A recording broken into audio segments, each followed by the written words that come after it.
Welcome everybody, March 5th, our regular Board of Education meeting. If you just bear with me for a little housekeeping initially. In accordance with the requirements of the Open Publics Meeting Act, Chapter 231, PL 1979 announcement, I wish to announce that the New Jersey Public Meetings Law was enacted to ensure the right of the public to have advance notice of and to attend the meetings of public bodies at which any business is discussed or acted upon. The Board of Education has caused notice, I skipped a sentence. In accordance with this provision of this Act, the school districts of the Chatham Board of Education has caused notice of this meeting to be published by having the date, time, place thereof posted at the Board Administrative Offices, sent to the clerks of the Chatham Borough, the Chatham Township, the Library of the Chathams, the Chatham Courier, the Daily Record, the Star Ledger, and the TAP, which is an online newspaper. Mr. DeQuilla, would you mind taking attendance? Sure. Mr. Gilfillan. Here. Mr. Arnott. Here. Ms. Chambers. Here. Ms. Chicarelli. Ms. Clark. Here.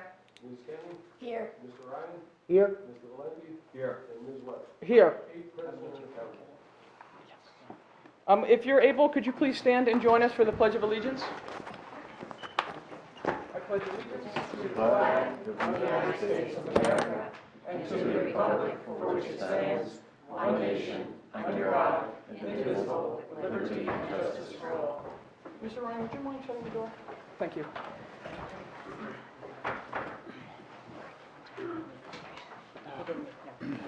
Thank you.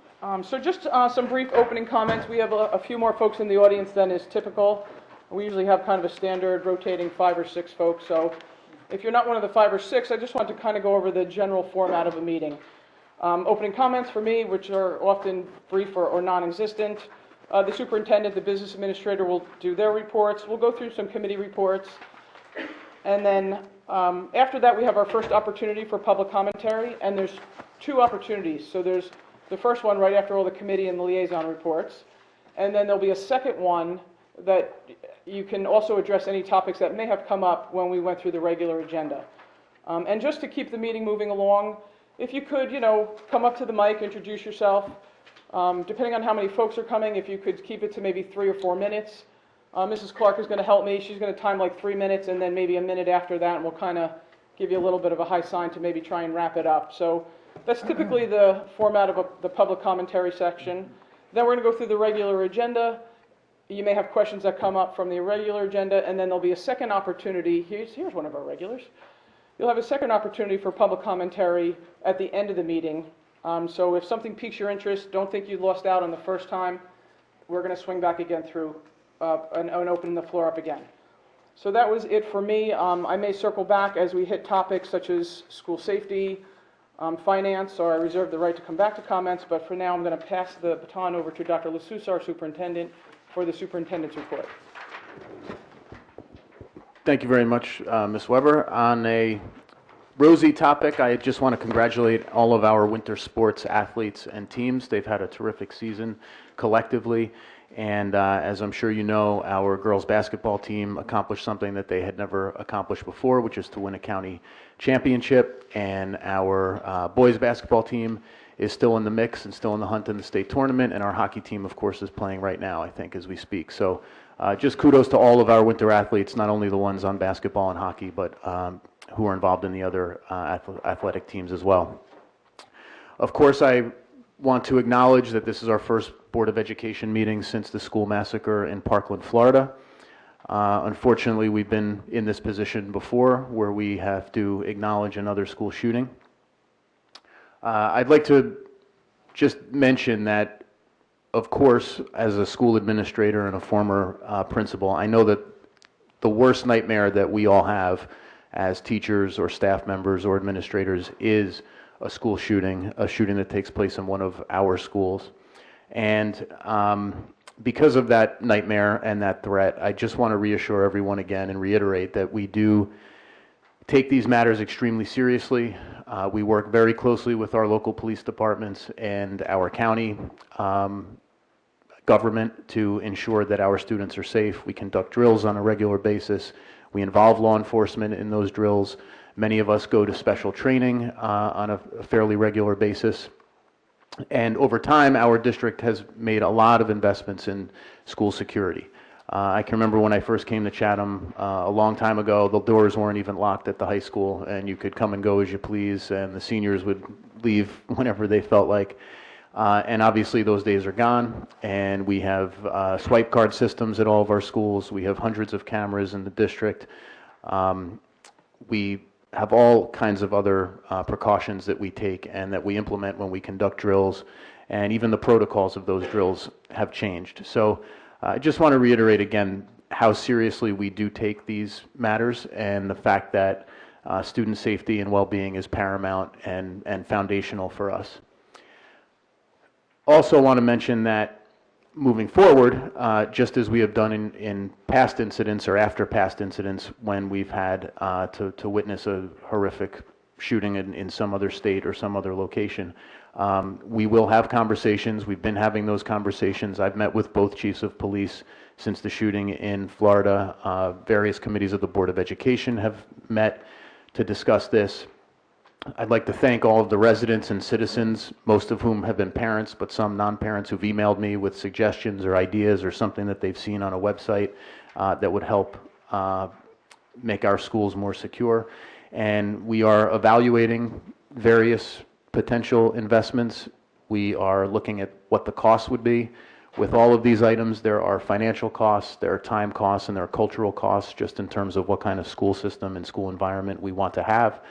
And we will continue to evaluate all of that moving forward and make either announcements or suggestions or proposals here at public board meetings that we can then consider as we move forward and try to ensure the safest environments possible for our schools. So I can pause there if you have any questions.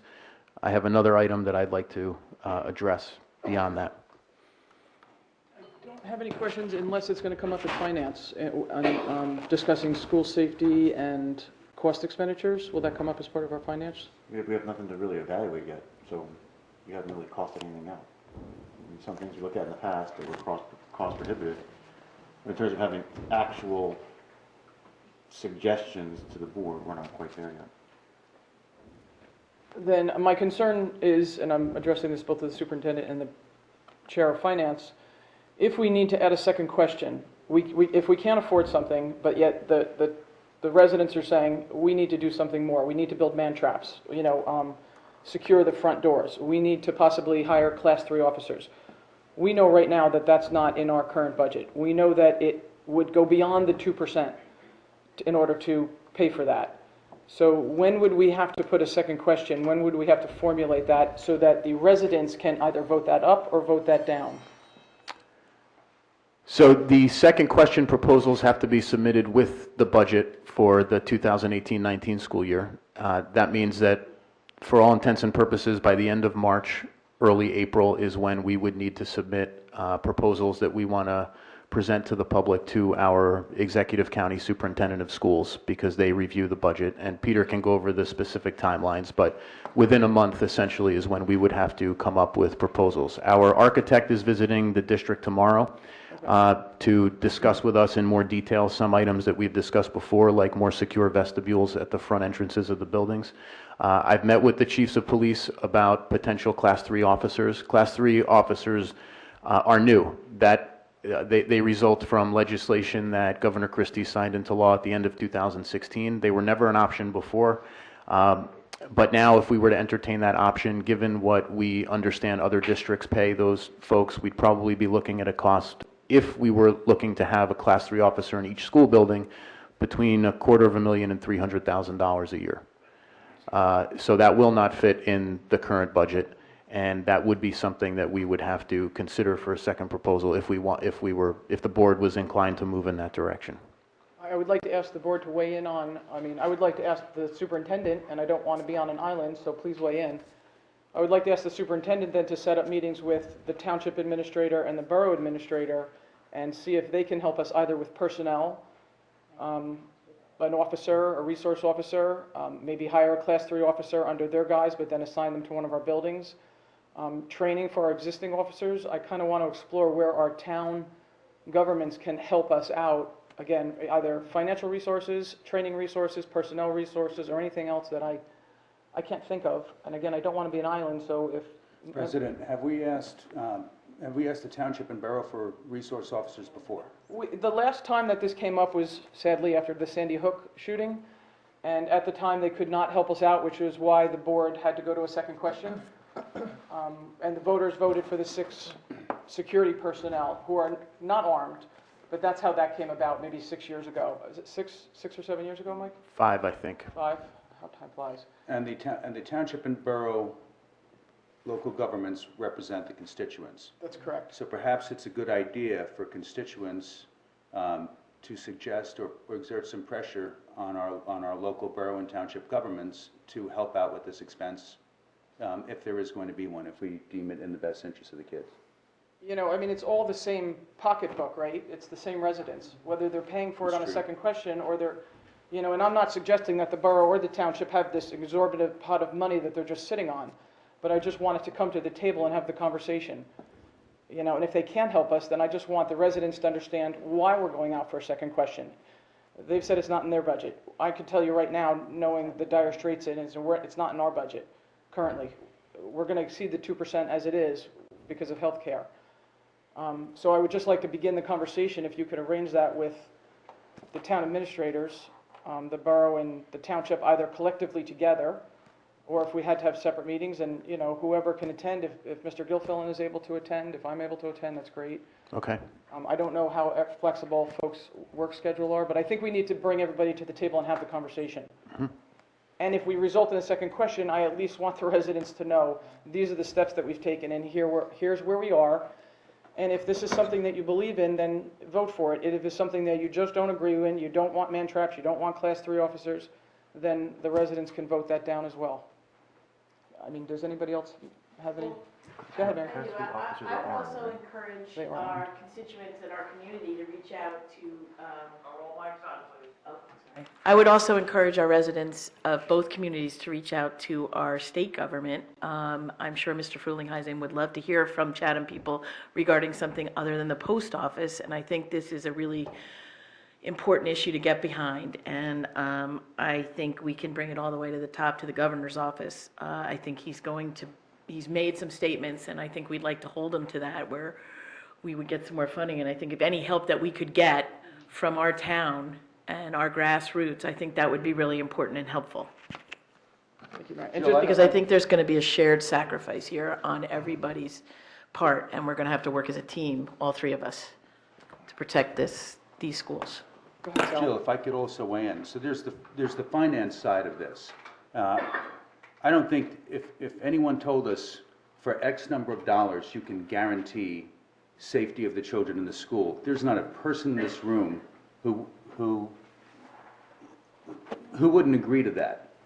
But the facts are different, and there are other costs too that are involved. That when we sit and when we were discussing in policy and we discussed the aftermath of Parkland, there are, even if you have armed officers in the school, that is no guarantee. Even if you push the perimeter, Mike, and you can weigh in on this, the anti-terrorism lingo, but you push the perimeter out, someone who wants to exert harm is going to wait out by the end of the perimeter. There's no guarantee. There's no guarantee that the police officer or the Class 3 officer or anyone else is going to be accurate with their weapons. I mean, that accuracy is about 20%. There's so many, what's the cost of adding guns and putting more guns in school? We spent so much of the last several years talking about stress, suicide, having a nurturing environment in the school. If we start turning schools into paramilitary installations, what's the cost of that to the psyche and well-being of children? These are things that all have to be considered, so it's a complicated discussion.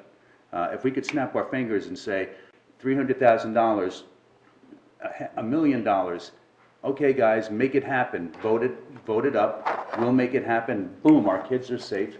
That's easy. Only it's not. Sal, I just want to chime in. I think you make some very good points, and I think that, you know, one of the things we should just keep in mind as we move forward and have this collective dialogue on all options that are on the table is that early detection works best. Intel, people picking up the phone, making a call when they see something that's out of place, that is the best offense, because these things don't happen in a vacuum, they don't happen overnight. There are signs early on that are out in the community and out in the public venue, and people don't necessarily make that notification or think to take the next step.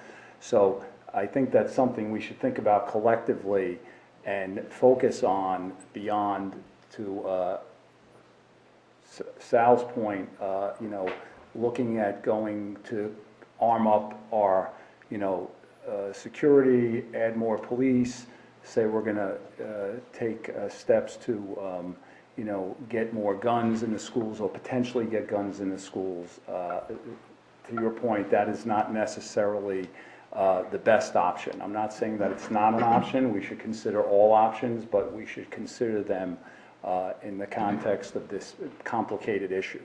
The best option is early detection and people taking responsibility when they see something that's not right, much like, the terrorism environment. That's how these incidents get averted, by someone calling the authorities and saying, this is out of place, this isn't right, there's something that's not, as it should be here. So good point, Sal. Michelle? Is there any way that we can find how other municipalities are managing this situation and how their current law enforcement are playing a role in their school safety more proactively? I think as taxpayers, we all pay taxes, school taxes and municipal taxes, to fund the schools and our police department. And I think we could see more of a marriage and maybe see how we can use our resources. And times are different. So, I think we can keep going back and sitting at the table and say, I know we talked to you 5 years ago, let's have another discussion. And we noticed that in this town, they're doing this, in this town, they're doing this, and maybe this is something we can explore to help, share the expenses and put a more of a presence of our police department in our schools, more as part of their rotation. I can't speak for their jobs and what they do, but if this is something that we could work out, it might, help us right now and help defer costs. It's a good point. There is a range of approaches in Morris County. I know Morris County. So in some municipalities and school districts, there is no security at all. They don't even have what we have, which are the unarmed monitors.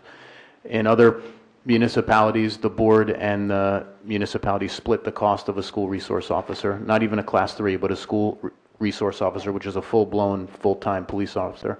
And in other municipalities, the municipalities pay the full freight of the school resource officer. And the assignment of that officer just happens to be one of the schools in the district. Thank you. So I think we need to have those conversations, unfortunately, sooner rather than later. If Mr. Valenti, with his law enforcement background, is available, I don't want to put another brick in your back. No, but I spoke to the superintendent, and we had this discussion. I'd be glad to try to bring some value to that discussion. I know that, it's already started. So to Michelle's point, it should continue, and, would certainly try to bring some value to that as, the board sees fit. Well, the only issue would be, can we do it in time, to come to a consensus opinion for 3 weeks? And that's probably not going to happen. Or if the 20 people in this room are about to say, yes, we want you to explore a second question, knowing you can't get the funds in the next, 30 days. I'm curious. Make sure that we know what route we want to take. Yeah. No, I know, We but have no idea. We have no idea if armed guards is the right thing to do. We have no idea. It's going to be impossible to get this figured out in 3 or weeks. do we start, hiring a few class 3s and then keep moving forward from there? Or do you drop the whole armed guard side and put all of our resource toward mental health? Do we try and get in front of, all the kids that are having issues, or all the, students that need extra services? To Sal's point, is armed guards the answers? Maybe not. Does it push the perimeter out? Is the money better spent strictly on additional psychologists and support services? Go ahead, Mary. I agree. I think when the counselors came and gave their presentation, there was a clear lack of support in their department across the board, in all 3 levels of education. And I think if, early intervention, like you said, Mike, is really important. And I think we need to support these children and help educate our educators on how to identify persons of risk of bad behaviors. And I would love to support our wellness curriculum in that regard, and I look forward to discussing that in our curriculum meeting, I think in a couple weeks. Okay. Yeah, I just have a question about that. Mike, I'm sorry, Dr. LaSousa, What ability does a student wellness employee in the school district, what ability do they have to intervene in a situation where they believe a child is at risk, given privacy issues and other things like that? What can they actually do? Unless someone self-discloses, without a self-disclosure from the student, what can they do to intervene? Dr. D'Elia can probably answer that question better than I can. It depends on the issue and what the behaviors are that are of concern to us. So on the one hand, certainly we can intervene via the police and the Department of Child Protection and Permanency, which is what people used to call DIFUS. So if there's a significant concern about something in the home environment or the welfare of a child, that's one route that we can take. And sometimes that type of investigation leads to the student having to be an intervention occurring with that student that is beyond what the school district would be able to provide. At other times, we have risk assessments that our mental health professionals perform. If they flag a certain behavior as of particular concern, that might then result in an outside type of evaluation, and that student may either be cleared to come back to school or may not be cleared to come back to school and need some time in a different setting. And in most cases, we have great cooperation from the parents or the other folks involved to make sure that the kids get what they need. Those seem behavior in nature, though. What I'm referring to is, what if we identify a student as, hey, this kid seems really depressed? What can we do at that point? The very early stages of that.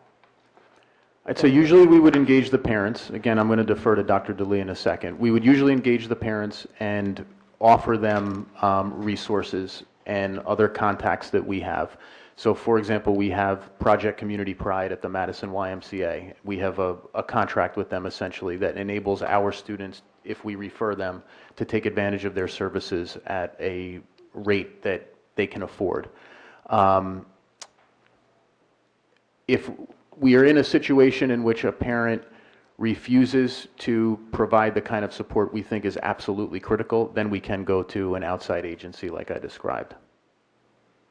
Then do you want to chime in?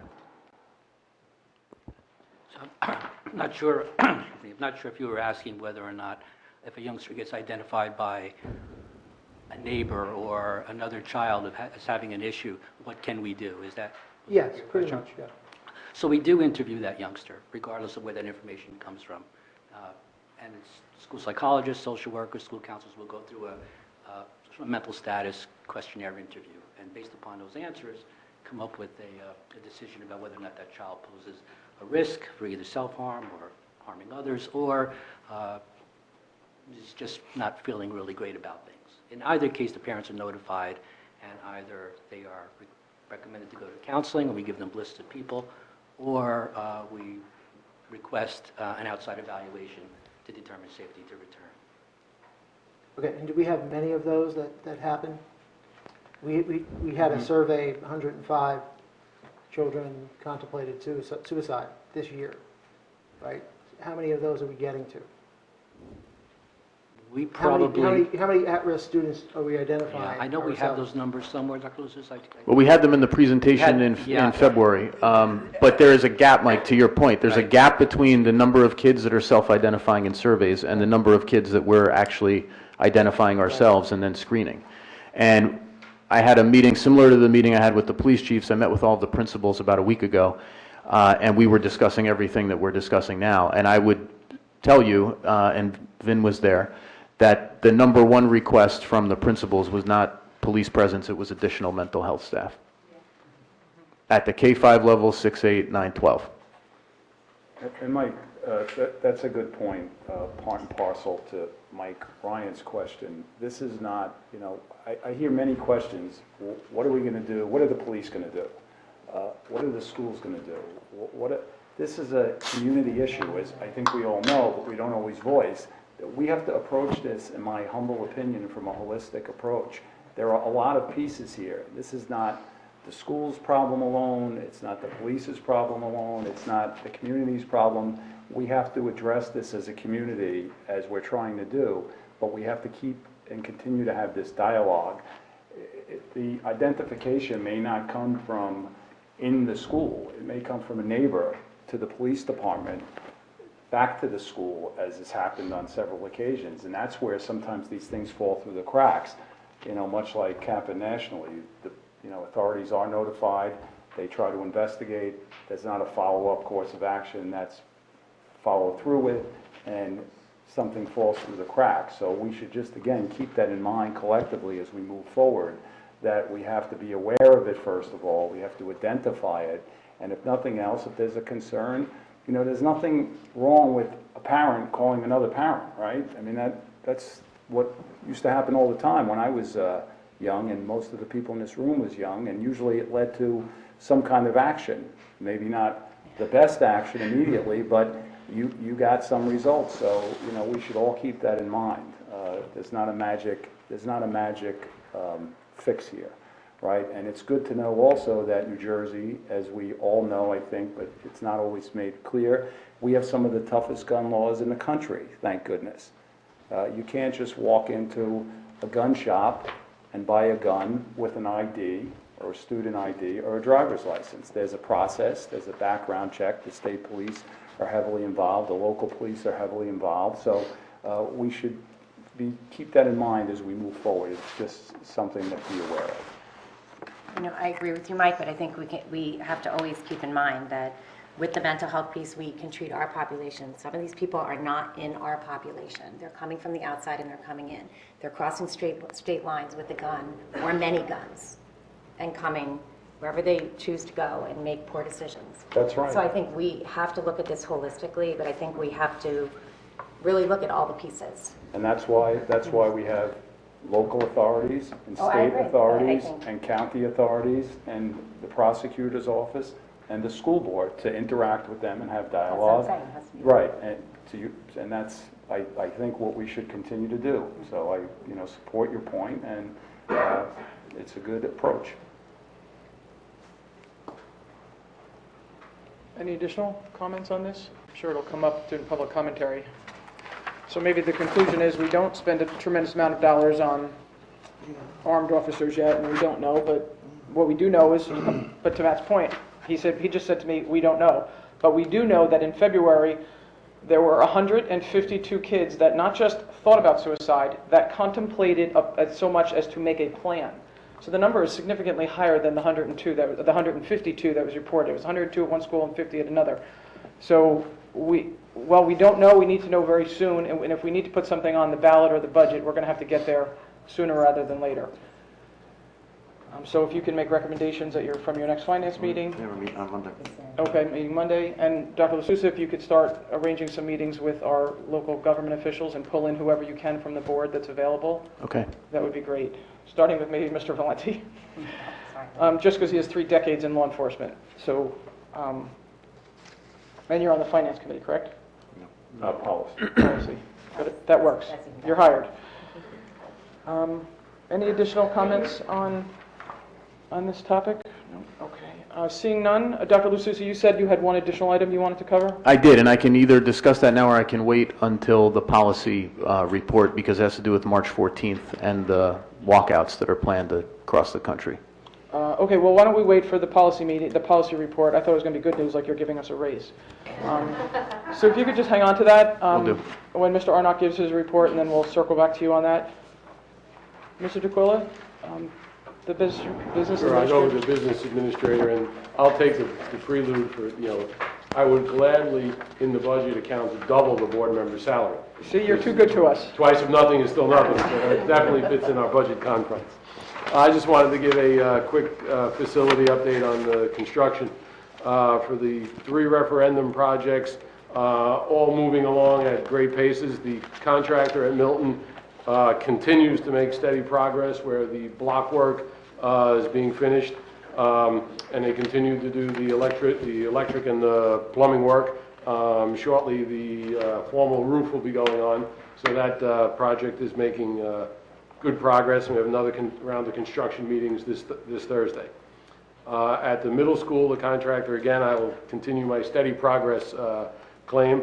The concrete slab has been poured, the steel is being installed, and then they will start with the roof work, the block work to build the walls.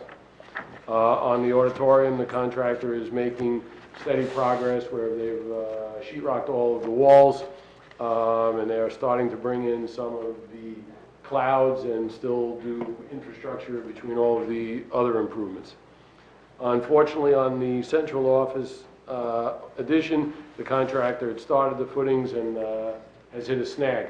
The one corner footing on the as-built drawings from the last edition, the electrical pipe was supposed to be in one place and not in the way of the corner footing.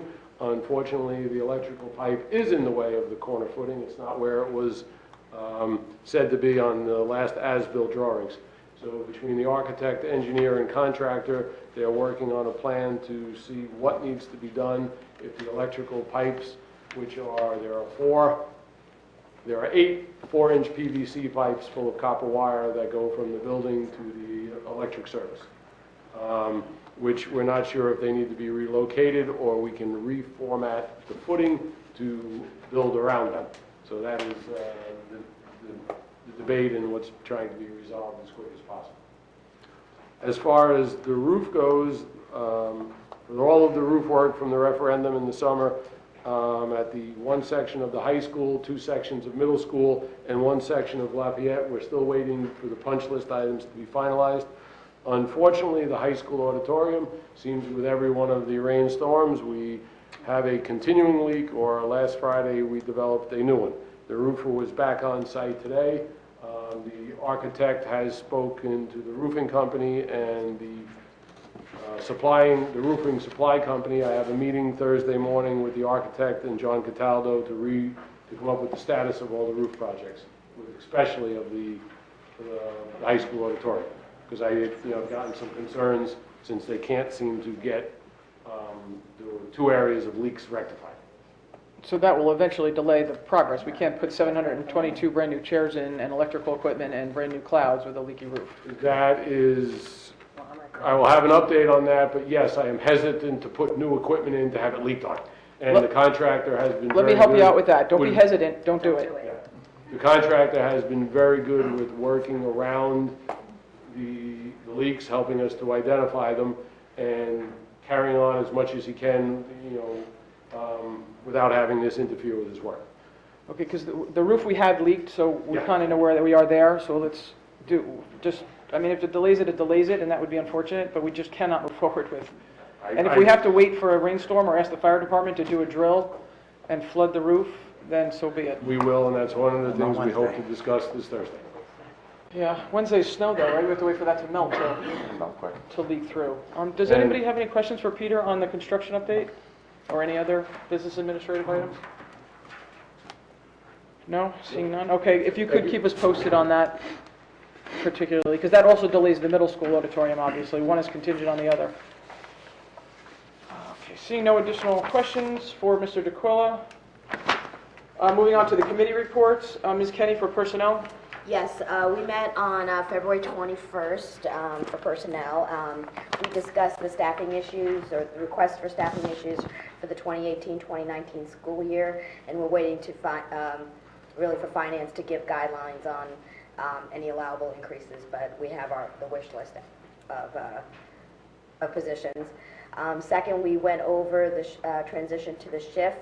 And overall, that happened on January 1st, and overall, it's gone well, but there have been some expected transition issues that Beth and the administration have taken care of. And we also discussed a personnel matter.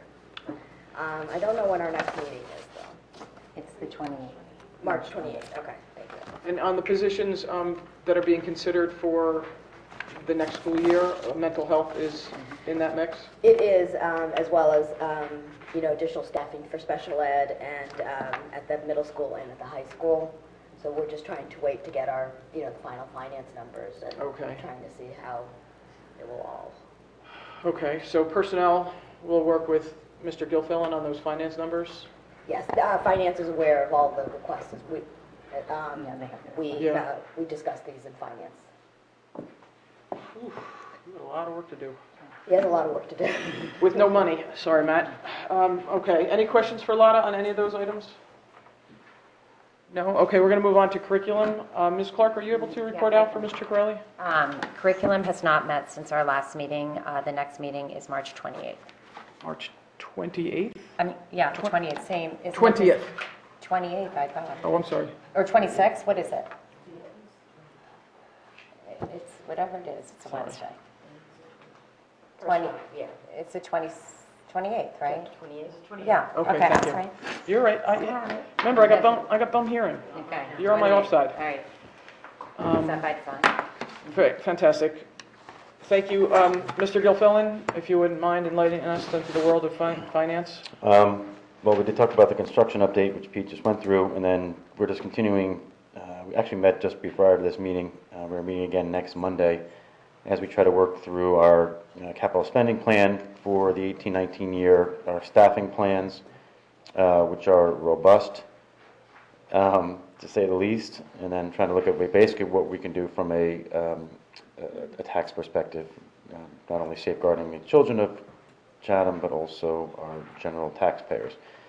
We'll have more to report after our next meeting when we continuously try to evaluate what our priorities are versus needs, wants, desires.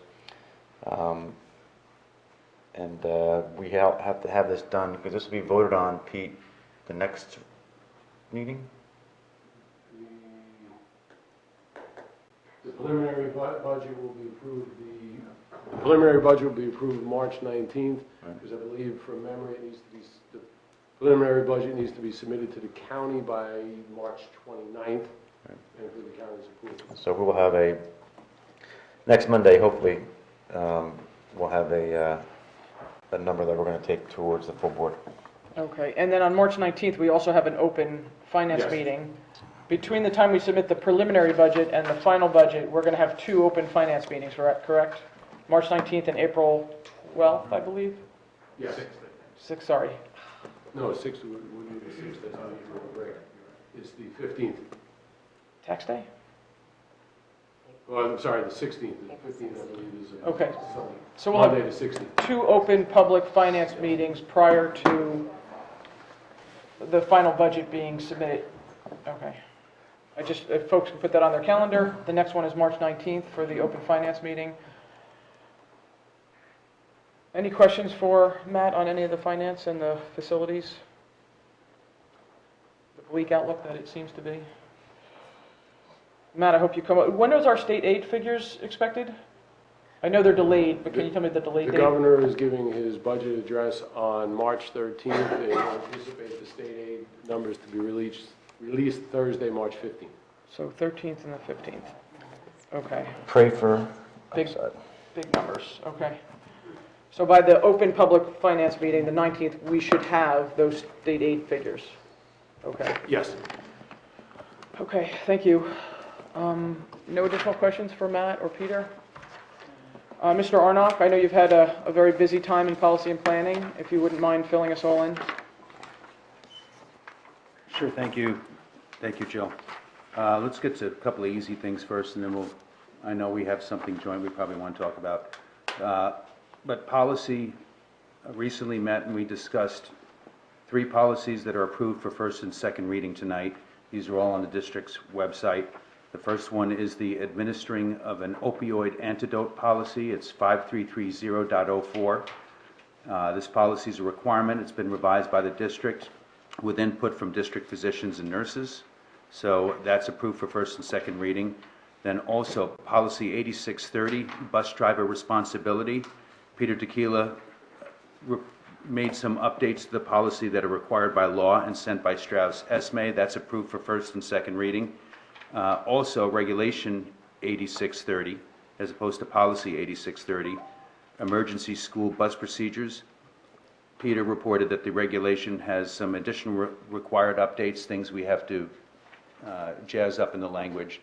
So this is the easy stuff. That's approved for first and second reading. These are all available for the public to view on the district's website. We also discussed school security, the things we talked about in the opening statement, so I'm not going to rehash a lot of that right now. we discussed a little bit about March 14th, which is the walkout. And I know, Mike, you're going to have some comments about that. We also toyed with the idea, not toyed, we were looking at the idea of expressing some sort of support for the students. This country has such a great history of expression, freedom of speech, specifically among young people, going back, obviously, since our inception, certainly going back to the 60s. So it's right and inspiring to see so many young folks today want to speak up and be passionate about an issue where the grown-ups have failed. So we're discussing a proclamation that recognizes what they're inspired by right now over this gun violence issue, and we're going to vet that out further in board discussions. Mike, I'm going to pass it to you. Thank you, Mr. Arnott. So obviously I've had a lot of inquiries about March 14th. We have a range of opinions and a range of interest among our students and faculty as well about March 14th. So the way that we intend to handle this, and this has come about after discussions with other superintendents and our board council and other folks, is that, like Sal said, we believe in student voice. We believe that students, and recognize that students have the freedom of expression rights and may express themselves in the school environment. And the line or the limitation to those expression rights has to do with the orderly operation of the school. So students are certainly permitted to express political and other views up to the point that those views don't disrupt the operation of the school environment. So what I plan to communicate to parents either tonight or tomorrow morning is that our response or our the way we will facilitate and address March 14th will vary by grade level. So in grades pre-K through 5, where it might not really be as developmentally appropriate to engage in these kinds of activities, we're going to carry on the school day as we normally would. If a parent wishes to bring their child out of school to observe a moment of silence, and the parent is going to explain what that moment of silence is about, the parent may do so, just like a parent may take his or her child out of school any day for a doctor's appointment or any other kind of reason. In grades 6 through 12, some students have been in discussions with our principals, Jill Jaworski at the middle school and Darren Groh at the high school, and those students have voiced an interest and a desire to participate in this and show solidarity for the students and staff members who died in Parkland. So the principals are continuing to work with the students. The students, I have to say, have been remarkably respectful and desirous to commemorate and honor the memory of the victims of Parkland in an appropriate way that is not disruptive and not antagonistic, and really is about the solemnity of the tragedy. So in grades 6 through 12, what I plan to communicate to parents is that as a school district, we still have the obligation to educate all of the students in our charge, and we are going to do that on that day. And if a parent wants their child to participate, or the student wants to participate, we're asking for a written note ahead of time, written permission from parents to excuse the child from class for the specified period of time, which should be 17 minutes according to the national, plans. And the students will be permitted to leave class, and then they're working with the principals on where they would go when they leave class and what they would do, expecting that some kind of solemn moment lasting 17 minutes would be the expectation. For students who don't have written authorization from their parents, they would be subject to school discipline just like any student would be if they got up and left class and cut it in the middle of the day. We're hoping we don't have any students who choose to do that, and instead we work with the families ahead of time so that we can accommodate them in an orderly fashion. We have been in contact with the police. I will continue to be in contact with the police toward the end of this week as we move closer to March 14th to ensure that students are safe if they in fact exit the building and are congregating in one particular area, and we will ensure that we have supervision on the part of our administrative team there as well to assist and make sure that students are properly supervised. Just a quick question. Will this be communicated to the students themselves so they know they need to get a note from their folks if they're not of the age of majority? Which many of the seniors have already turned 18 and 19. But for the other students at the middle school and the high school, will this, I know you're sending a note home to the parents, will the students also be notified that they need to get a note? I apologize. Will the students be notified that they require a note from their folks instead of, I know you're sending a letter home to the parents. Will a letter be sent to the students as well? That's a good point, and I will connect with the principals to make sure that they do that directly to the students. Right, because if I don't get to my emails and my kid walks out, he's going to have to take the hit, although he's 18. But the point is, I think the students need to know what responsibility they have. They need to get the note, or if they can't get the note, then they still choose to walk out, they may have to take a detention or whatever. My second question is, and I know we've talked about this before, if you choose to congregate in a particular area, we're not announcing that on our web pages. You're going to handle that at the building level. It's Yes. not like you're going to move 900 kids to the front of the oval, which would obviously be a target. So I know that's not the case, and I picked the most obvious because you're not going to do that. But I just feel better saying it out loud, that we're not going to post anywhere. And if a parent says, oh, I didn't see it on my website, it's by design. We're not intentionally going to announce where we're putting 900 students. Correct, and we'll have police around.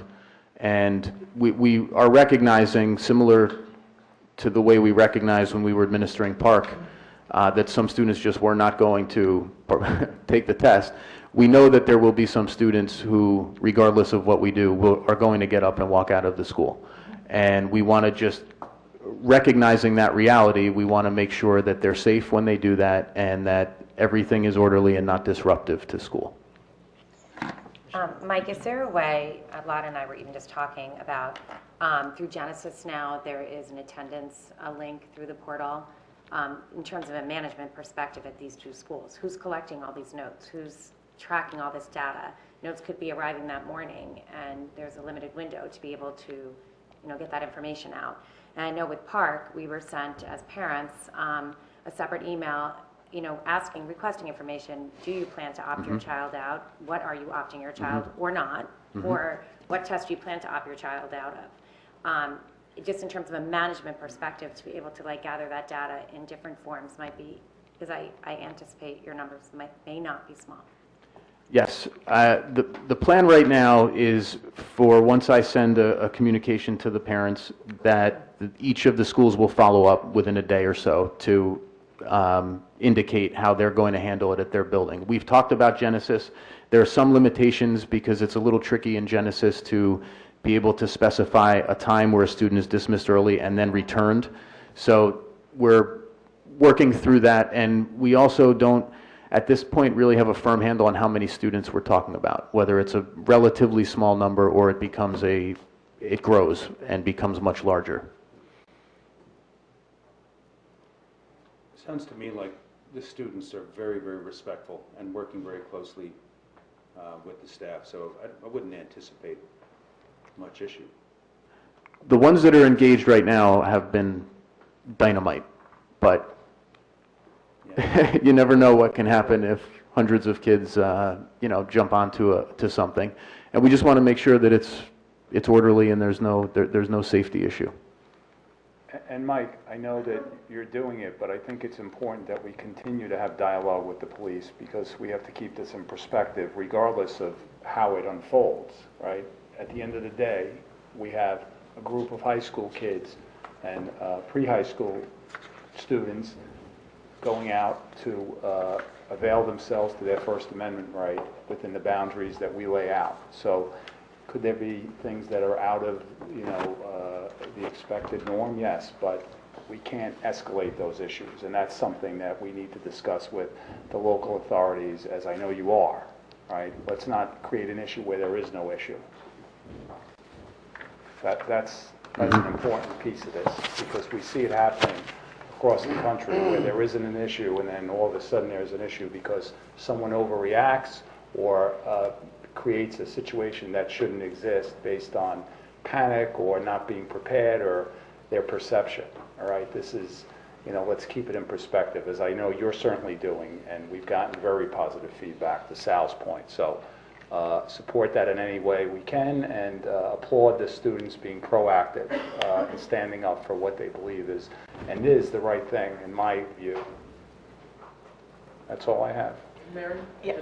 I just have one question. Are we anticipating 2 locations for these walkouts or 1? Well, one would be at the middle school, one would be at the high So school. we are going to do one at both, okay. Mike, did you have something? No. Sal, were you done, or was there additional comments? No, we're done. You done? Any other questions or comments for either Sal or anybody else on the policy committee? Sorry. Okay, seeing no additional comments for Sal or any other policy member or Dr. LaSousa, we're going to move forward with the liaison reports. Chatham Borough, I have nothing to report as it relates to the school district. I was in attendance at the meeting, but nothing came up related to the school other than I believe Mayor Harris asked Mr. Weber to schedule some time for the Board of Ed to review the budget with the Borough Council. I believe they threw out May 2nd, Mike, but I don't know if they have ever gotten back to you on that date or asked if you were free that day. I don't think so. Okay, so that might be coming down the pike. I believe Councilman Weber will be contacting you or the borough liaison, which means it's going to fall through the cracks if I have to relay that message to you. Chatham Township, Ms. Clark? Nothing to report as it relates to the schools. Okay, athletic boosters, I actually attended that meeting in Ms. Ciccarelli's absence. The only item of note, there's many teams that the athletic boosters support. They've given away about $15,000 in stipends for coaches that fell outside of our budget, just because our enrollment is so high in a lot of these sports. If we can only afford, say, 3 coaches and the track team has 150 kids, they supplement. So boys ice hockey, boys basketball, girls basketball, winter cheer, indoor track, paddle, and girls ice hockey. It was a total of $15,200 that the boosters donated. The boosters, the only other item of note, the boosters typically do common fundraising, and all the money goes into the boosters' coffin, and then it gets dispersed accordingly to each of the programs. For example, football can't run their own individual fundraiser because in order for equity, 68 guys on a football team can raise more money than, say, a 12-member volleyball team. In the instance, though, they're changing their bylaws a little bit, or they're discussing it. They're discussing changing it for the teams that are not supported by the school board. For example, paddle and sailing, they're not fully funded.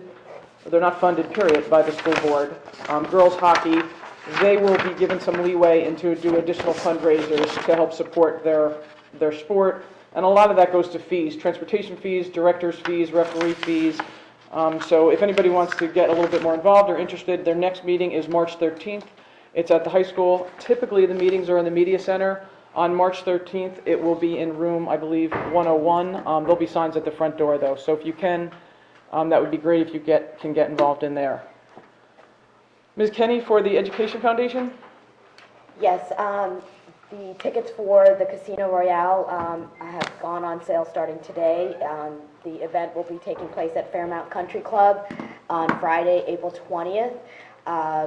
There is an early bird special that until March 26th, where you can get some free chips. Get some extra chips and you get $25 worth of gaming chips. Buy early. So buy early, yes. And you can go to www.chathamedfoundation.org to purchase tickets. Excellent. That was a great time last year. And if you don't know how to play any of the gaming tables, it's really a great way to learn how to play craps or blackjack. It's a very friendly environment. The dealers are very forgiving. Last year they had a scotch tasting. Will they be doing that again? Or unknown? I don't know. There's a bar there anyway, so you could always taste your own scotch. But nevertheless, it's really a phenomenal fundraiser. A tremendous amount of the staff showed up, which was really quite a tribute. I mean, there were so many teachers there from every building. It was really a phenomenal event and just a nice, relaxed time. And again, if you've ever wanted to learn how to play a particular game of chance, this would be the opportunity to learn in a low-risk environment. Mr. Gilfillan, Chatham Recreation? Nothing to report. That's it. PTO District Cabinet? Ms. Chickerill is not here, and if I can scoop back around to Mr. Arnott, because I know he has an enlightening report for us. Mr. Arnott, if you wouldn't mind, the Chatham Performing Arts Boosters. Sure.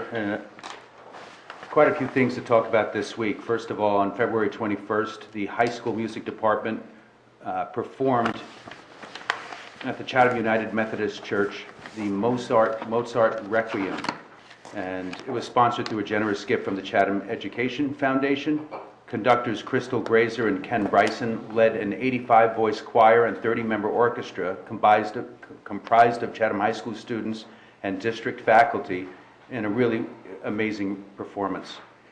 It started with a Mozart lecture from a historian, Dr. Vincent Ruffino, and what's really great is that there was some hand-holding with the art department. The art department contributed quite a few monoacrylic prints inspired by the movement of the work, which were digitally displayed throughout the performance. So that was the Mozart Requiem. The middle school glee club in 8th grade traveled to the Pruse Center to perform at a New Jersey Devils hockey game on Thursday, February 22nd. The band brought a spirited 240-member entourage of spectators with them for an exciting evening combining music and hockey. Just this past weekend, Saturday, March 3rd, was the annual Breakfast with the Musicians fundraiser, sponsored by the Chatham Performing Arts Boosters, where district bands from 5th, 6th, 7th, and 8th grade, and the middle school jazz band, and the 7th and 8th grade orchestra, as well as the high school cast of Fiddler on the Roof, they all performed, gave a little teaser of the upcoming musical Fiddler on the Roof, and it's a great fundraiser. It's one of the Performing Arts Boosters' largest fundraisers. Fiddler on the Roof will be performed March 22nd and 23rd and 24th at the middle school auditorium, and there will be a senior citizen performance and dinner on Wednesday, March 21st.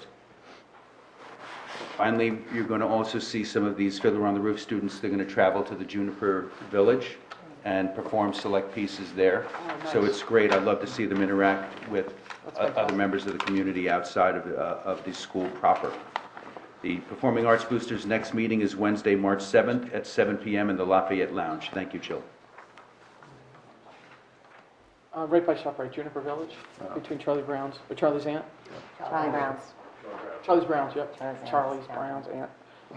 Thank you, Sal, I appreciate that. It's great when the kids of the community interact. When they go down Washington Avenue, kids often go to the nursing home at the end of Washington.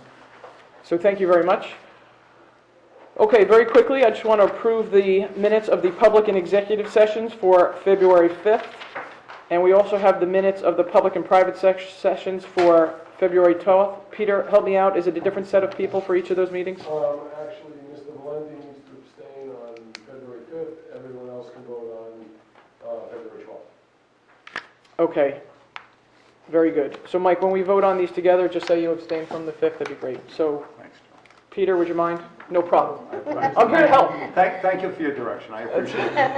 I just need a second. Now, let's see if Mr. Big Mouth, when he messes it up, I'm going to have to gloat. I won't want to, but I'm going to have to. All right, keep things simple.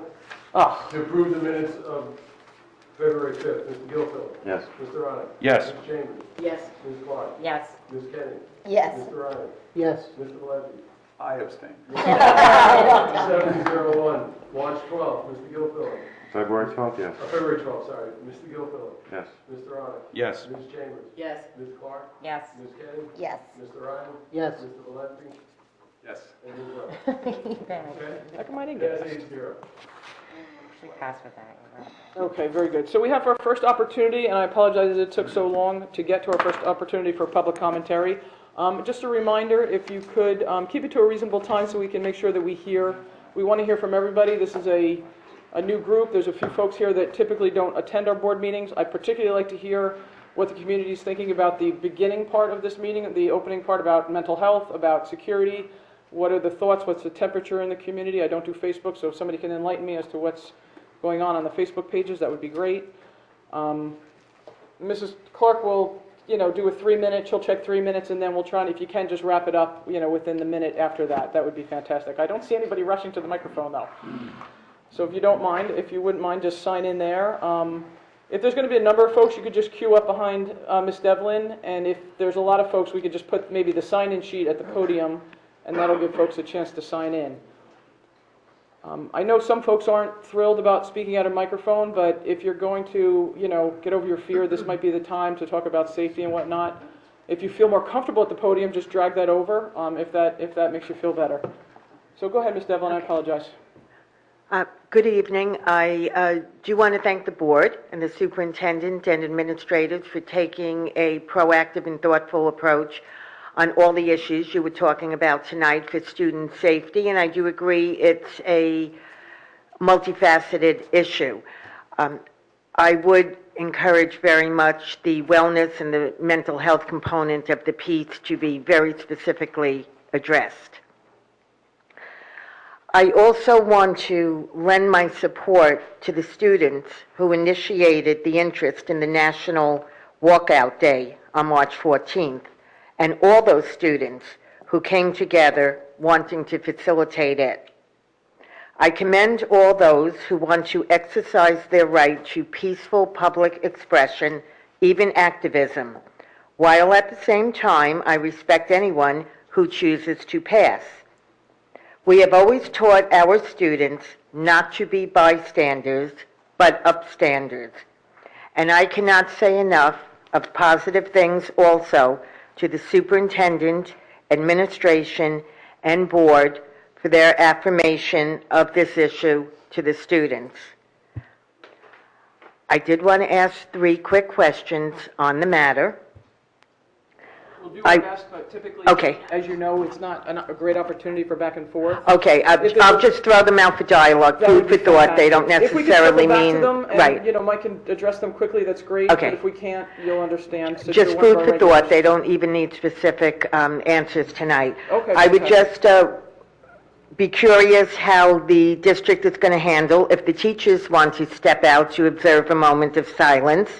I would be interested if parents may be able to join on the school campus. That may also help with marking the solemnity of the event and having more adults as support systems.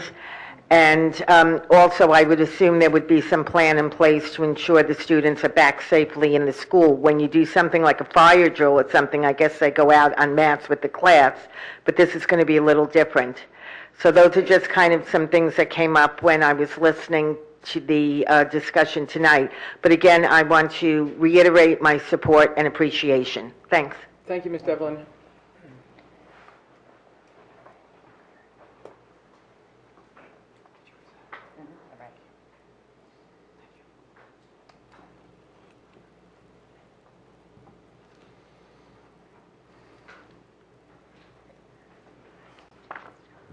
Hi, my name is Jeff Mark Ham, one of the pastors at the United Methodist Church in Chatham. And you were asking about some of the pulse in the community. I would very much encourage prioritizing mental health and caring for our students. And if that means bolstering the budget for mental health professionals, I think that would be money well spent. I would much prefer that than bringing arms into the school. I also wanted to extend an invitation. If there's any way that the Chatham Interfaith Clergy Association can be partners with you, I heard one reference to a holistic approach and how all players in the community can care for this together. So if there's any way that the Clergy Council can be helpful, please let us know. We would be very happy to be present at meetings or offer what resources we can. I wanted to thank the board for the part that they played in making the Mozart Requiem possible and for having the Chatham United Methodist Church be the host location. It was a wonderful experience. It was a pleasure to work with the staff at the high school and to have the students there. They did a spectacular job. It was a real memorable experience. And we in the United Methodist Church want to partner in any way we can. We're the evacuation site for the middle school, and at least twice a year, it's amazing to watch 1,100 students silently come into our building and silently leave. It's just almost surreal. But we're happy to be host to that. We're also grateful to be working with Mrs. Latarullo at the high school. For the last few years, we've hosted the Gay Straight Alliance Coffee House, and they are a wonderful group to work with, and we are happy to host them. So thanks for your support for the LGBTQ kids in our school system. I extend an invitation to the members of the board. For the last 5 years, the United Methodist Church has hosted an interfaith lunch where it's intentionally encouraging ongoing relationship building between Jews, Muslims, Christians, and people of no particular faith tradition. And it is a great opportunity for us to recognize some common ground. On the 25th of April, it's a Wednesday, we're hosting our 5th annual Interfaith Abraham Lunch. And we will have leaders from the Christian community, the Jewish community, and the Muslim community address what we affirm in other people's faith traditions. And we want to be some high-profile models of civility and appreciation for different faith traditions or no faith tradition. Lunch will be provided. It will be a delicious Turkish lunch made by our colleagues and friends in the Peace Islands Institute. They are predominantly Turkish Muslims who have a real calling to build interfaith relationships. And so if you would like to come to that, or if there's any way we can make that accessible to the staff in the school systems, please see me or let me know, and we'd be happy to work with you. That's great. Thank you, Pastor. I'd like to thank Reverend Marquet, and especially note that the Requiem for Mozart was a phenomenal hit from what everyone has told me. I didn't make it there. I know Beth got there that night. We had meetings, but it was apparently really a tremendous event, and it was very gracious of him and his church to host us and enable the Chatham High School to take that on. It was a great night. You're here. Thank you. Thank you, Pastor. Hello, Good Mr. evening, Heap. Bill Heap. First, credit where credit is due. I went to the film festival at Chatham Robert Cinema. Just really terrific. Great entertainment on the cheap. Back-to-back county championships. I was at CCM and saw both teams win. And on Saturday night, although I don't enjoy most favored nation status with regard to tickets to these events, I watched it at home. I watched it on the live stream. And as a matter of fact, since I was serving beverages in my own living room, it turned out to be almost better than being at the game. More seriously, does a Class 3 officer carry a weapon? Yes. Okay. Having guns in schools is not a good idea. Never was and never will be. I am probably more at risk than anybody in this room, maybe everybody put together. I go to work in Irvington every day, and I moved to Chatham so that I wouldn't be caught in the grip of a constant, unfounded fear and paranoia. I'm not a big fan of doing things just so we can say we did them. And some of these kinds of schemes with regard to vestibules and bulletproof glass and whatever it might be, I think is the equivalent of building a wall on our southern border. Very costly, but not very effective. I agree with Mike Valenti. We have to get to this early. We have counselors in schools. We have assistant principals and security people. I think a big part of their job has to be walking the halls. You've got to know your customer, and they've got to make it their business to know who to pay attention to and who not to pay attention to. There might be a little bit of profiling involved in there. That may not be, maybe that's not the term to use, but you got to know who you have to be concerned with. And I would like to think that getting rid of guns is going to solve the problem. I'm not a gun guy. I wouldn't know which end of a gun to shoot. It wouldn't bother me if we tightened up the restrictions. That's fine. But To think that removing guns is going to solve the problem is a little bit naive and I think disingenuous. That's a hardware problem. We also have a software problem, and the software is the culture. Video games, social media, all of that kind of stuff, and that has to be addressed too. I was just reading a little blurb in the Wall Street Journal. The Chinese Communist Party is so concerned about video games that they are attempting to draw contracts so that kids will not watch or engage in too many video games. And when something like that happens, you know they're dead serious. And one of the officials, I thought, this was very interesting, one of the officials of the Communist Party called video games the new opium for the young. So those are the kinds of things we have to do. I think guns are really a bad idea. Thanks. Thank you, Mr. Heap. Thank you. Thank you, Mr. Heap.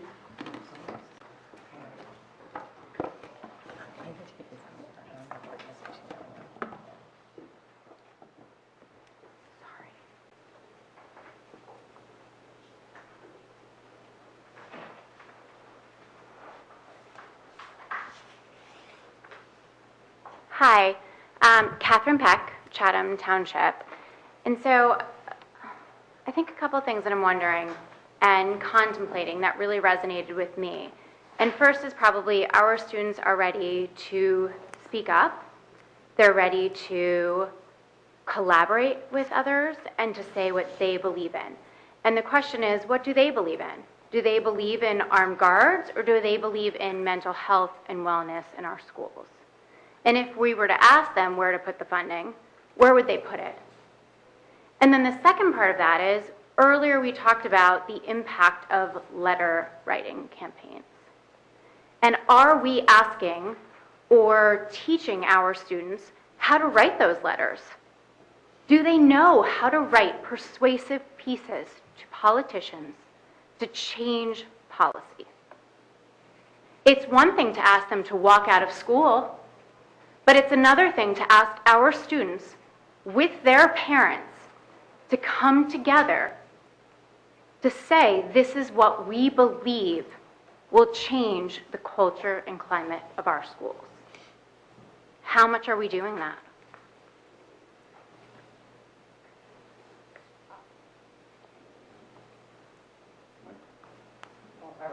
No, if we could just, because there's maybe 12 more people that want to speak, so. So I guess that's maybe a question for you to answer later on, but I would really ask the board and the community to consider this idea of implementing it as part of curriculum, as part of the teaching, as part of saying what makes a larger impact on our society, not just very quick actions that seem to be gut reactions, but things that really make a difference and will impact them for the rest of their lives. It will change the way they view social justice. I see something that needs to be changed. I have a solution. Here is how I'm going to solve it. So, Thank you. Thank you very much. Any additional comments? The side's been a little light over here. Ms. Peck got up, but no. There's another opportunity at the end. No additional, going once, twice, we're good? Okay, so I'm going to close the public commentary section for the time being, and we'll open it up again at the end. But I would like to just address very quickly Ms. Devlin's point on the staff aspect. The administration is talking about that, but it's very difficult to tell the staff that we could support it because you have children at, literally 5-year-old children. You can't just have the teacher walk out. We can't advocate job abandonment or, walking out on the job. So the administration is working as best they can, but we still have to continue with the safety and the operation of the school. And then Dr. LaSousa, I didn't know if you wanted to comment on the persuasive writing. I know my kids write persuasive writing pieces, but and they've written to their congressman as part of their curriculum and submitted it for grade work, as many of the students have in the upper grades. I just didn't know if you wanted to address it.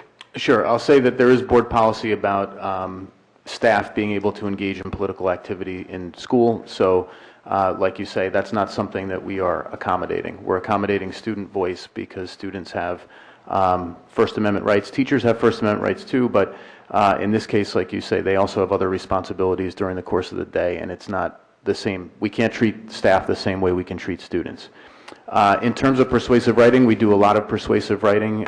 Ms. Chase couldn't be here tonight. She could speak to it probably better than I can, but we have persuasive writing throughout our curriculum at many grade levels. I don't know for sure where we have letter writing specifically for the purpose of effecting political change, but certainly we have students who are engaged in problem solving, real world activity, real world problems, addressing issues, and of course we teach civics throughout the curriculum as well, along with persuasive writing.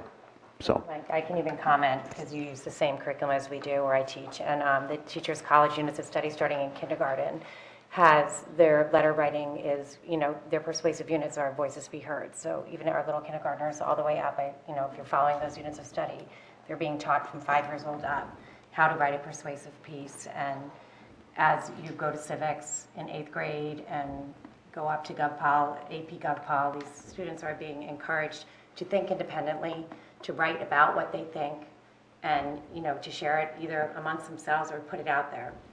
And many of them are choosing to put it out there. Excellent. Thank you, Mary. And also, it's my understanding that the students have the right to form clubs if they can get enough signatures and a sponsor. An opportunity for them would be to start a civics club or a club with guidance from staff that could help them learn those skills for those that would be so inclined. So they have it in their hands, and we are usually open to their clubs, and we accept them pretty easily if they get numbers and sponsorship, correct? Yep. Any additional? Yeah, I want to make one more quick comment. It's going to sound pretty jaded, but tough cookies. I love the idea of writing persuasive letters, but best way you want to affect change is they have to vote, and they have to be urged to vote early and often. The 18 to 29-year-olds exhibit the lowest voter turnout, even in charged elections. So letters are nice, great writing, persuasive writing is great.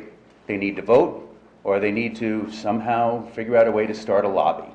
Those are the 2 best ways they're going to affect change. Tell their parents to vote too. And we also That's taking nothing away from the very, very thoughtful comment that the last resident just put forward. And we do often have the League of Women Voters in for voter registration in the spring so that seniors who have turned 18 can register easily. Any additional comments before we move on to the regular agenda? I just want to comment on one of the things that I think it's Ms. Peck, is it? What do the students believe in, right? I think that's one of the great things that came out of these comments tonight, and I think we should all keep that in mind as we move forward. What do the students say, and what is their perception? Because they're there every day, they see it, they're in the middle of it, and I think sometimes we all forget that. I know I do at times, so thank you for those comments. Great, thank you. We're going to move on to the regular agenda, and we do have another opportunity at the end for public commentary. So moving on to action items for personnel first. Ms. Kenny, would you mind? Yes, I'd like to move action items A1 to A17 for vote. Second. Oh, second. Sorry.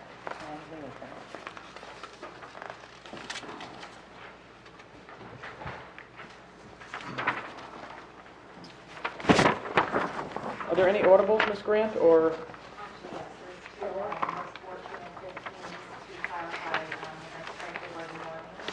Oh, hold on, I'm sorry about 1 second. Okay, so 14, strike what? Oh. Oh, got it, during morning, got it. And then for 15? Oh, I'm sorry, I didn't realize they were dupes, or similar. Okay. And then just, if you can, correct the date on number 17? That was a typo, it should be 2017. Right. Instead of the November 6th in the future. And again, if you have insight to that day, I want the lottery numbers. Don't want you to waste that clairvoyance on something like this. And that happens to be my birthday, if you feel free to bring a card. Does anybody have any questions for Ms. Grant or Ms. Kenny or Dr. Lusus on any of the personnel items?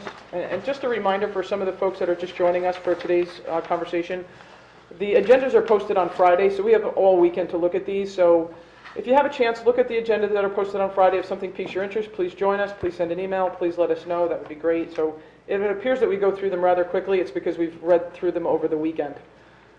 So if you wouldn't mind, Ms. Kenny, are you good? I am. Everybody good? Mr. DeQuilla, would you? Sure, agenda items A1 through 17, with 14, 15, and 17 being amended. Mr. Gilfillan? Yes. Mr. Arnold? Yes. Ms. Chambers? Yes. Ms. Clark? Yes. Ms. Kenny? Yes. Mr. Ryan? Yes to all, however, I will abstain from A15. 15. Okay. Ms. Weber? Yes. All items passed, 8-0, 8-15, passes 7-0-1. Excellent, thank you. Moving on to finance and facilities. I'd like to move action items B1 to 23 on your regular agenda. To 23. Just two to highlight acceptance of a donation from the Chatham Performing Arts Boosters in the amount of $3,200 for a number of different things. Thank you for the continued support of the arts. And then I think one that's always extra special, just having known the young man, a donation from the John Taylor Babbitt Foundation, 2 more additional AEDs for the district. They've done an unbelievable job in terms of providing us with these systems all over the Chatham area, our sports fields. It's a sad incident, but for a family that's made the best out of a terrible incident, I thank them from the bottom of our hearts here at the school board. And I did have a question. Where were those 2 going to go? Again, Jonathan, if you don't know, Jonathan Babbitt was a Chatham resident. He graduated from St. Pat's and then went on to Pingree, and he passed away from a sudden cardiac condition that was undiagnosed in his junior year. He was playing basketball at St. Pat's with his youth ministry group. All of his friends and family were around, but he died suddenly. And as Matt mentioned, the family has put all those efforts into the Jonathan Taylor Babbitt Foundation. They have trained literally thousands of people on CPR. They have bought hundreds of these AED devices, not just for Chatham, but for surrounding towns, for New York, for churches. We have used them immediately. At the pool they've been used. They've saved several Chatham residents already. In one instance, a few years back, the AED had just been arrived, the student had just been trained the day before, and one of his classmates had a sudden cardiac arrest, and he was treated with the paddles instantly. So they have paid back dividends and saved countless lives. But I'm curious where these 2 are going to go, because it was my understanding that every field, every gym, are we just going to continue to augment, which is great. Amen to everything you just said. If my memory serves, these 2 were going to be portable and move with teams as they go from site to site if there's a site where they don't have them. Okay. And I want to say, I forget which teams specifically Bill Librera had in mind, but there were a couple that end up at facilities that don't have an AED. So he was going to use these to cover those teams. Okay, great, thanks. I was just curious where they were going, because I know they have donated so many to the school, and they have gotten use almost immediately. Similar story down at Minnesink, when they donated. It was used on a young man, days within it arriving. Does anybody have any questions for Matt or Peter on any of the finance or facility items? Again, thank you to the Babbitts, Joanne, David, and Andrew for their constant support. Mr. DeQuilla, would you mind? Sure, agenda items B1 through B23. Mr. Gilfillan? Yes. Mr. Arnold? Yes. Ms. Chambers? Yes. Ms. Clark? Yes. Ms. Kenny? Yes. Mr. Ryan? Yes. Mr. Valenti? Yes. And Ms. Weber? Yes. Agenda items passed 8-0. Excellent. Moving on to curriculum. Ms. Ciccarelli is not here. Ms. Clark, would you mind? I move action items C1 and 2. Second. Okay, so there's not going to be any discussion on that because we can't. So why don't we just move on forward with the vote? Agenda items C1 and C2. Mr. Gilfillan? Yes. Mr. Arnold? Yes. Ms. Chambers? Yes. Ms. Clark? Yes. Ms. Kenny? Yes. Mr. Ryan? Yes. Mr. Valenti? Yes. And Ms. Weber? Yes. Agenda items passed 8-0. Fantastic. Moving on to policy. Mr. Arnott?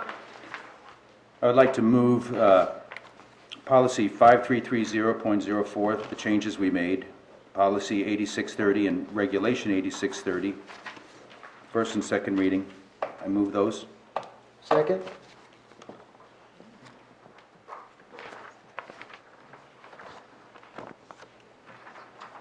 Does anybody have any questions for Mr. Arnott or Dr. LaSousa or Dr. D'Elia on any of the policies that are in the agenda tonight? All of our policies, again, for those following along at home, are listed on our website. They're kind of in numerical order and also with captions to the right of it. It's reasonably easy to follow. It's right on the main district website.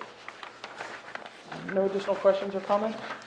No? Mr. DeCola, would you mind? Agenda item G1, Mr. Gilfillan? Yes. Mr. Arnott? Yes. Ms. Chambers? Yes.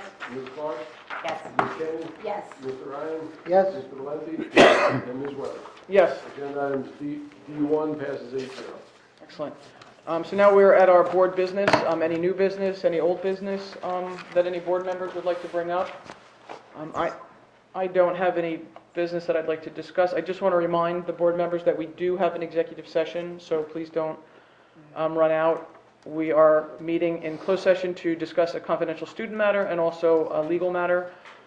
No action will be taken. For the members of the press, sometimes you stay if the action will be taken. In this case, no action will be taken. So I just want to let everybody know, remind folks about that. Any additional board business? Anything? Go ahead, Mary. I just want to let you know, I received an envelope from the assistant today, and I'm going to review it and then share it with y'all. Okay. I haven't had a chance to look at it yet, but they handed it to me. and There's nothing asked me- nefarious in it, is there? I have not opened it yet. Well, then can you open that outside? Yeah, no, absolutely, 100% okay. I just said I would review it and then. Was it anonymous, or you know who it came from? I know who it came Oh, from. okay, very I'm good. happy, I will be sharing that with you after I have a chance to review it. Okay. I'll read it and then share it with y'all. Great, or with the appropriate committee, Exactly. you know, however. This is the best place to share. Okay, that's fantastic, thank you. Good luck with that. Any additional items? Right, left?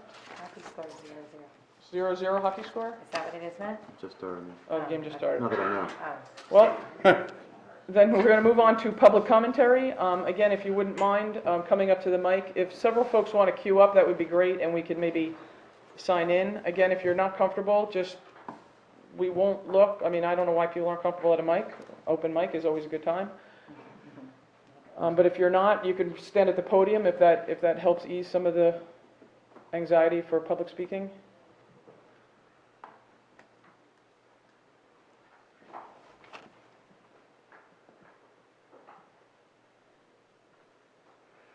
Hi, I'm Julie Yarborough. I'm the parent of a high school student and a middle school student, and I'd just like to say that I'm very grateful to the board and to the schools for being supportive of this walkout on March the 14th.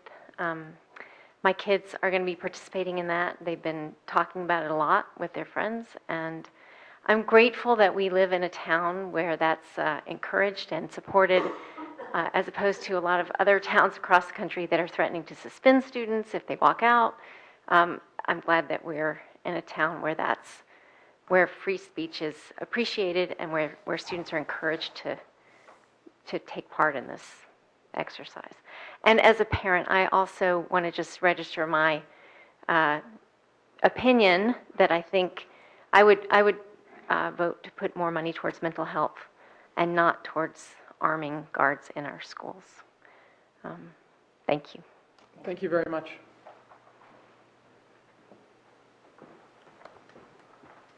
Hello, Mrs. Coates.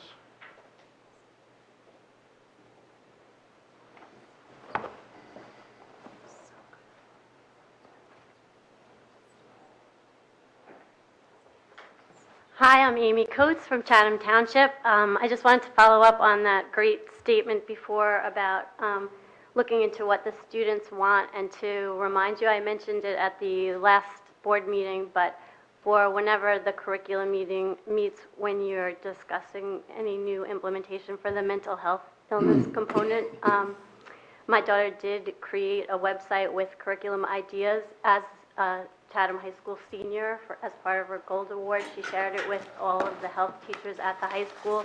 It is still available, and I think that one of her main issues is that she would love it to be relatable to the students, and I believe that there's another Girl Scout who is also interested in working on curriculum ideas And I just think it's so important to make sure that any curriculums that are implemented are understandable from the student's perspective, and so that they do really get through, and that they're not just being taught something that they can't relate to. Or so I think the student's perspective is really important, and I know that Mr. Corelli's not here, but anyone else who's on the curriculum committee, if you could just keep that in mind.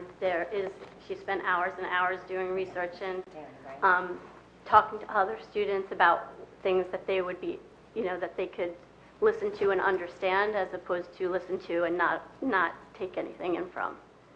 So anyone can let me know if they want me to find that other Girl Scout, just so that you do get the student's perspective in. That would be great. That would be great. And did she earn her gold, or will it be awarded in May? She earned her gold. Oh, congratulations. Thank you. That's fantastic.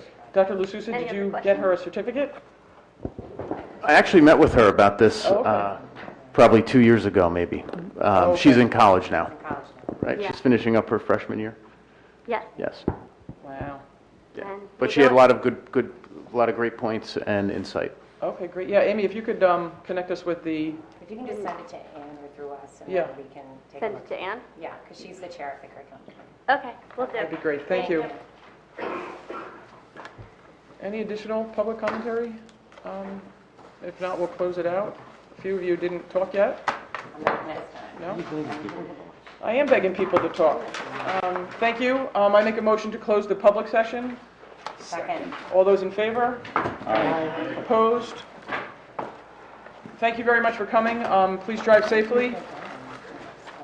We didn't jinx ourselves by talking about the impending weather. Yeah.